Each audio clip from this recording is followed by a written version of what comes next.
I want to talk to everybody tonight about some recent events. I know that it's been a difficult couple weeks for our country here with that school shooting down in Florida. And it's been a difficult several weeks here for our community too, as they've been vilified and excoriated. And the hunters, sportsmen, target shooters of America have been vilified and, blamed for the massacre of innocents. And I want to just tell you guys how wrong that is. But I also want to tell everybody about the position, my position, Bill Geissele's position, the position of this company when it comes to gun control. And our position is very clear. And that position is there is no compromise when it comes to freedom. I'll reiterate that. We are not in favor of banning anything, and there is no compromise. You got to understand something about my family. My dad was a World War II vet.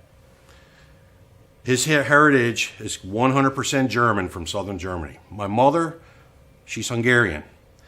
She is a refugee from communist Hungary. She came to this country on January 8th, 1957, in a convoy of 3 Navy ships who left Germany, I believe from the port of Bremen, all right, and they landed at the Brooklyn Navy Yard. My mom was on the U.S. naval ship, the General Nelson Walker. Now, she came here with one small suitcase and her medical bag. She was a physician, an MD. And this country gave her a home. She met my father, who fell in love with her. And she assimilated into America. The only Hungarian I know are the curse words, okay? As she would spin those things up, all right? And if you know Hungarian girls, man, they got a temper that's like a light switch. Ding. All right, she would spin up those curse words. It's the only thing I know. She wasn't taught Hungarian because we're American, and she was American. But in the around 2001, my mom wanted to go back to Hungary. Now she had already gone back a couple years ago, but she wanted to take me and see her home. And we traveled to Budapest, where she was born and raised, and she showed me her hometown. And it was very interesting because she knew all the history. As we walked down the street, she would say to me, yeah, right here in the gutter, there was a dead Russian soldier and his blood was running into the gutter right here. Yeah, right over there was a Russian Jeep overturned and the bodies were out there. Yeah, see those bullet holes on the facade, on the front of that building up there? That was from the revolution.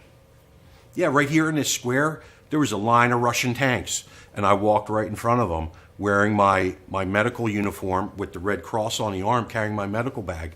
I walked right in front of them. No one was in the square, and these Russian soldiers glowered at me, hated me. And during this time, I really got a sense of what she went through. But also during that time, we went to visit a distant relative of ours, one of my mom's uncles, and he lived on a small farm outside of Budapest. And at this time, about I think it was 2002, Hungary wasn't doing real well economically.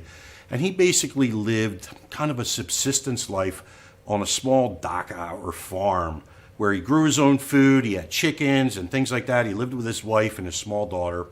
And as we went to visit him, my uncle was going to show me his guns.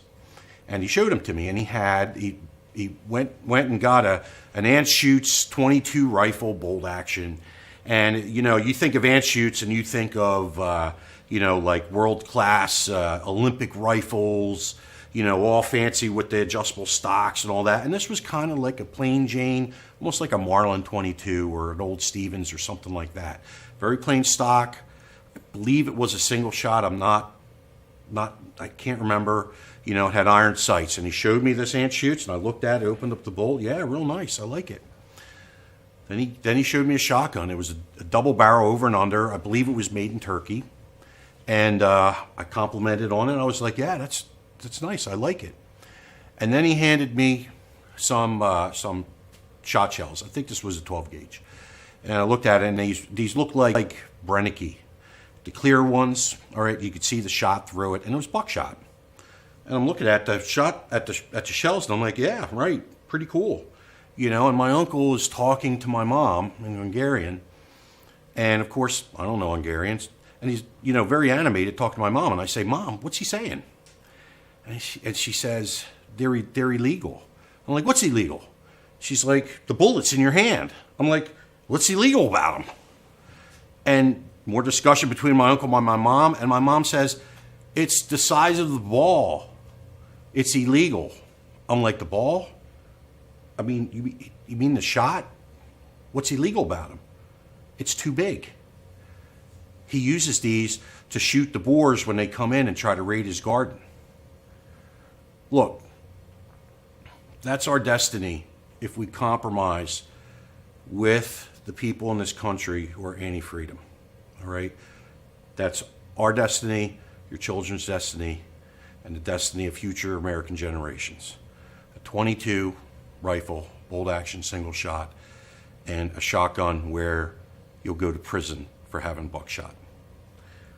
There is no compromise, because the end game of the people who are against us is total confiscation of weapons, other than from a small group of elites who will use those weapons in order to control the country. I know it sounds crazy to some people to think like this, but that's the case in every country throughout history where guns have been taken from the people. We are America. We have freedom of speech, freedom of religion, freedom to protect ourselves at this point. If you compromise with the anti-gunners, you are going to screw the future generations of America. There can be no compromise. We want more freedom. We want nationwide concealed carry. We want to be able to purchase suppressors without onerous regulations. We want to be able to protect our families with the weapons that we choose to protect our families with. That's all I'm going to say about this, guys. It's very important to me, and unlike some other gun companies out there that start weaseling around, okay, and then when they realize that people are up in arms and they're losing market share, they get their daughter to go and write a retraction for them, okay? That's not happening here. Geissele Automatics is no compromise, and we stand squarely with the patriots of this country.